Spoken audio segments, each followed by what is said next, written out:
রাঙামাটি তীরন্দাজ ধারাবাহিকের আজকের পর্বে আপনারা দেখতে চলেছেন যে আহিরি একলব্যকে বলে, একলব্য রাঙা যে হারে শুরু করেছে আমার পেছনে লাগা, এরপরে কোনো একদিন তো আমাকে শেষ করে ফেলবে ও। এরকম করে তো চলতে পারে না, আমি থানায় গিয়ে একটা স্টেপ নেব রাঙার বিষয়ে।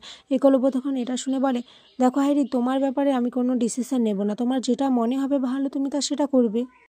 সাত্তকী তখন বলে, একদম ঠিক বলেছিস একলব্য, তুই যে মা বাবা রাঙার কথা না ভেবে একটা ডিসিশন নিয়েছিস এটা ভেবে আমি খুশি। একলব্য তখন বলে, আর রাঙা বলেছে চড়কের দিন ও কিছু একটা করবে, তাই আমার মনে হয় একটা দিন ওয়েট করে যাওয়াটাই বেটার। এদিকে আহিরি তো মনে মনে ভয় পেতে থাকে। তখনই বৃন্দা বলে, আচ্ছা আহিরি, রাঙা তোমার পেছনে এভাবে উঠে পড়ে লেগেছে কেন? আমার মনে হচ্ছে তুমি কি সত্যি কিছু করেছো? আহিরি তখন বলে, তুমি কি যে বলো না বড় বৌদি, আমি আবার কি করব, আর আমার আর একলব্যর বন্ডিংটা আরও স্ট্রং হয়েছে এটা ভেবেই রাঙা ওরকম করছে। সভ্য তখন বলে, হ্যাঁ গল্প অন্য কিছু রয়েছে, রাঙা এরকমটা করতেই পারে না। একলব্য তখন বলে, আহিরি আমার মনে হয় তুমি আরেকটা দিন ওয়েট করে যাও, দেখাই যাক না কাল রাঙা কি করে। পরের দিন সকালবেলা চড়কের ওখানে তো সবাই সাজগোজ করতে থাকে, রাঙাও সেজে নেয়।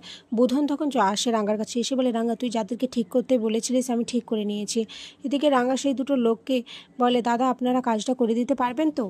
বুধন তখন বলে, রাঙা কাজটা কিন্তু খুব টাফ, খুব মানে কঠিন একটা কাজ, জটিল একটা কাজ। রাঙা তখন বলে, আরে তুই এত চিন্তা করিস না, আমি তো আছি, রাঙা যা প্ল্যান করেছে সে কখনো ফেল হবে না।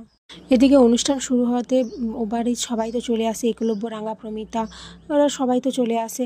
আর প্রমিতা নবারুণকে তখন বলে, নবারুণ আমার মনে হচ্ছে কিছু একটা হবে, রাঙা পারবে তো আহিরির মুখোশটা সবার সামনে টেনে খুলে দিতে? অপরদিকে আহিরি তো ভয় পেতে থাকে। একলব্য এটা দেখে বলে, আহিরি তুমি এভাবে ঘামছো কেন, কোনো কিছু কি হয়েছে? তখন আহিরি বলে, না না আম ফাইন, আমার কিছু হয়নি। বৃন্দা তখন বলে, আমিও আজ দেখতে চাইছি রাঙা আমাদের কি দেখায়। এরপর রাঙারা স্টেজে উঠে পারফর্ম করতে থাকে, ওদের সবাই খুব প্রশংসা করতে থাকে। এরপর হঠাৎ করে চারিদিকে অন্ধকার হয়ে যায়, আর তার মধ্যে আহিরিকে সেই লোক দুটো তুলে নিয়ে নেয়। এদিকে একলব্য তো আহিরিকে খুঁজতে থাকে যে আহিরি কোথায় গেল। এদিকে রাঙা আহিরিকে একটা অন্ধকার ঘরে নিয়ে যায়, যেয়ে বলে, আহিরি দিদি তুই আমার কাছে সবটা স্বীকার করে নে, আমি তোর কোনো ক্ষতি করবো না, আমি আগেও তোর ক্ষতি চাইতাম না, এখনও চাইবো না, আর ভবিষ্যতেও চাইবো না, কিন্তু তোর সমস্ত সত্যিটা আমি জানতে চাই। বল তুই কেন করেছিলিস ওই কম্পিটিশনে আমাদের ব্যাগে অস্ত্র শস্ত্র ঢুকিয়ে? তুই কেন আমার ক্ষতি চাইছিস? তারপর ওই জলের মধ্যে আমার পা দুটো বেঁধে দিয়েছিস, আর তারপর ওই প্লেনের ওখানটায় তুই আমাকে বদনাম করেছিস, কেন করেছিস আহিরি দিদি বল, আমি আর সমস্ত সত্যিটা শুনতে চাই। আহিরি তখন জোর গলায় বলে, মিথ্যে মিথ্যে, সমস্ত কিছু মিথ্যে, আমি এসব কিছুই করিনি। রাঙা তুমি জোর করে নিজের দায় আমার ঘাড়ে চাপানোর চেষ্টা করছো। এদিকে রাঙা তখন এটা শুনে মনে মনে হাসতে থাকে, বলে, তুই আজকে আমার হাত থেকে কিছুতেই ছাড়া পাবি না আহিরি দিদি, আমি চারিদিকে ক্যামেরা লাগিয়ে রেখেছি, তোর সমস্ত সত্যিটা ধরা পড়ে যাবে ওখানেই। আহিরি তো বারবার বলতে থাকে, আমাকে ছেড়ে দাও রাঙা, আমি যেই পুলিশের স্টেপ নেব তুমি আমাকে ছেড়ে দাও। আর রাঙা তখন বলে, তুই যতক্ষণ না সত্যিটা স্বীকার করছিস আমি তোকে ছাড়বো না। এদিকে প্রমিতা বলে, নবারুণ আচ্ছা রাঙাকেও দেখতে পেয়েছো তুমি? আমার কিন্তু খুব ভয় লাগছে নবারুণ। নবারুণ তখন বলে, আরে এত টেনশন নিও না, রাঙা এমন একটা মিশনে নেমেছে যেখানে যে অপরাধী সে কিন্তু খুব বড় মাপের অন্যায় অপরাধ করে ফেলেছে।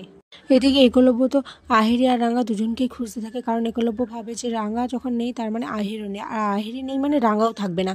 একলব্য তো ভাবতেই পারছে না যে রাঙা ক্ষতি করছে না আহিরির, এইসব নিয়েই তার মাথায় ঘুরপাক খাচ্ছে। এখানে আজকের পর্ব শেষ হয়ে যায়। তো বন্ধুরা আপনাদের কি মনে হয়, রাঙা কি প্রমাণ করতে পারবে একলব্যর কাছে সমস্ত সত্যিটা?